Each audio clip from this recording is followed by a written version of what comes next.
Nagbabalik ang PTV Balita Ngayon. Ititigil na ng Commission on Elections ang pagtanggap ng mga papel na may pirma para sa People's Initiative para amyendahan ang 1987 Constitution ngayong araw.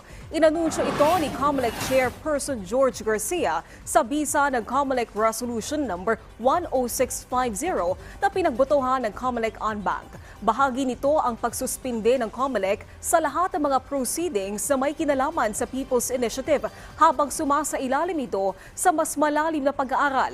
Sa ngayon ay nakatanggap na ng signature forms ang COMELEC mula sa 1,072 munisipalidad at lungsod.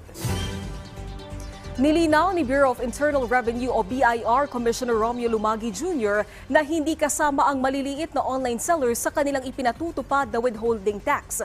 Magugunita ang ipinaalala ng BIR na may 1% na withholding tax sa kalahati ng gross remittances ng e-marketplace operators at digital financial service providers sa mga online sellers na gumagamit ng kanilang platform. Pero hindi kasama dito ang mga maliliit na online seller na hindi kumikita ng mahigit 500,000 pesos sa loob ng isang taon. Para naman sa mga kumikita na mahigit 500,000 pesos, kinakailangan aniya ang magbayad ng buwis at maging patas sa retail sector at mga may brick and mortar stores na regular na nagbabayad ng buwis. Inatasan naman ni Commissioner Lumagi ang BIR na tulungan ang mga online sellers sa kanilang tax obligations. Samantala, alamin natin ang ibang balita mula kay Julius Pacot ng PTV Davao.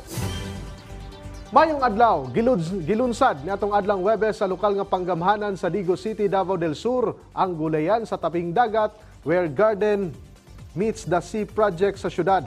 Tumong sa mga programa nga gipanguluhan sa City Agriculture's Office nga matabangan ang mga residente nga makatanom og mga gulay gamit ang recyclable materials. Bukod sa mga lokal nga opisyal sa mga syudad nga dili mamahimong rason ang walay yutang matamnan aron makapatubo og mga gulay nga pangkonsumo ug dugang panginabuhian sa mga residente diha sa daplin dagat. Gikalipay sa 200 ka mga residente sa upat ka mga coastal barangay sa syudad ang programa sanglit makakunhod kini sa ilang gastuhan sa panimalay ug posibleng dugang source of income alang silang tagsa-tagsa ka mga pamilya.